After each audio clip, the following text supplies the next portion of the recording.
Calling all landscape photographers, here are 10 mistakes that you should avoid for better overall landscape photography. Let's get started.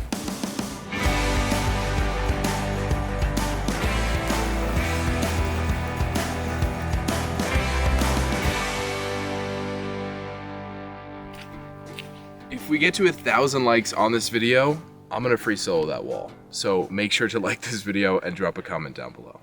Before we get started, note that just because something is a mistake or a rule per se doesn't mean that it can't work for an image or that rules can't be broken. Photography is subjective, but with that said, here are some common mistakes you may want to avoid. Number one, unlevel horizons. We see this all the time. An unlevel horizon is one of those things that can stand out to viewers and is not only distracting, but it also can ruin an otherwise beautifully composed landscape. Now, to avoid this mistake, turn on the grid display on your camera to ensure that the horizon is level. Many cameras also have a level feature to help with this as well. Before we move on to number two, what's one mistake you may have made when you got started in landscape photography, and how did you fix it? Let us know in the comments. We would love to see it. Number two, only taking photos when it's sunny.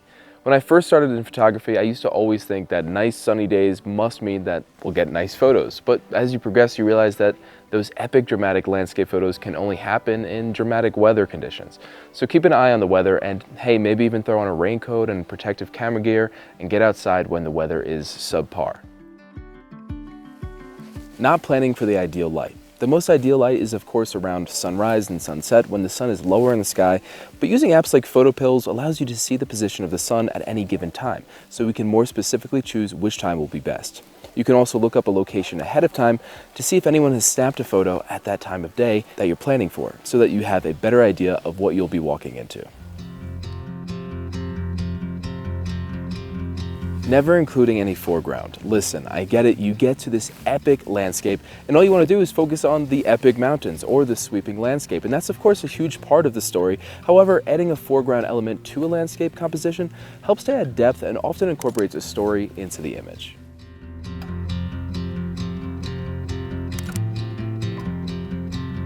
Next is too busy landscapes. Sometimes the best landscapes are incredibly minimalistic. And on the flip side, a landscape with too many elements cluttered around it may appear too busy for viewers, making their eyes wander aimlessly around the image. To avoid this, hone in on a particular part of the image or choose a more intentional composition. Next is distortion from wide-angle lenses. This one often goes hand in hand with unlevel horizons, which will definitely make a distorted ultra-wide-angle look even more distorted. To avoid any distortion in your landscapes, you'll have to pay especially close attention to the edges of the images, where items can tend to get warped. Most distortion can be adjusted in post-processing, so be sure to make those adjustments before exporting.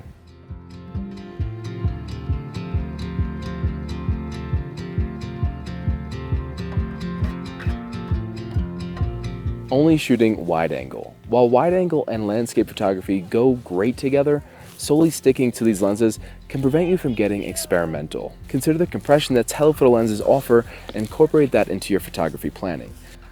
I just switched to my 200 to 600 lens, probably a little overkill for this landscape, but the toadstools in the foreground here, and there's a beautiful mountain range with snow on it in the background. The compression from the 200 to 600, this kind of distance really makes a fantastic composition.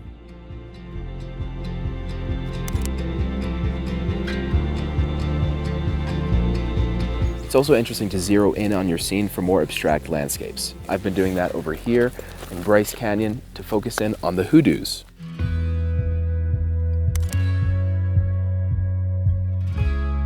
Next is never using filters. When I first started landscape photography, I'd rarely use any filters, but I've quickly come to realize that they really elevate your landscape photography. Use a circular polarizer to cut out unwanted reflections, and use a neutral density to slow down your shutter speed. It's also a good idea to use neutral density filters when shooting in extremely bright situations to avoid using too small of an aperture. This will allow you to keep your aperture at the sharpest point of the lens, otherwise known as the sweet spot. Next is not using the appropriate tripod. Tripods are extremely important for landscape photography, especially for doing long exposures. You don't want the wind toppling over your tripod or even just slightly shaking the camera, which can cause unwanted blurry photos. For that reason, you'll definitely want a nice, sturdy tripod, which is an area where carbon fiber tripods especially shine. Next mistake is over-processing your images. We've all seen this one across social media.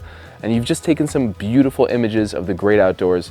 So try to avoid overdoing the editing side. Sometimes it's hard to know if you've taken an image over the top with editing, especially when in this area of photography, it's much more subjective and trends are constantly changing. Sharing your photo with a friend is another helpful way to get some extra eyes on it. Hope this video helps so that you can dodge these common landscape photography mistakes. And again, let us know in the comments below what mistake you made when you first got started in photography and how you fixed it. You might just help someone in the comments.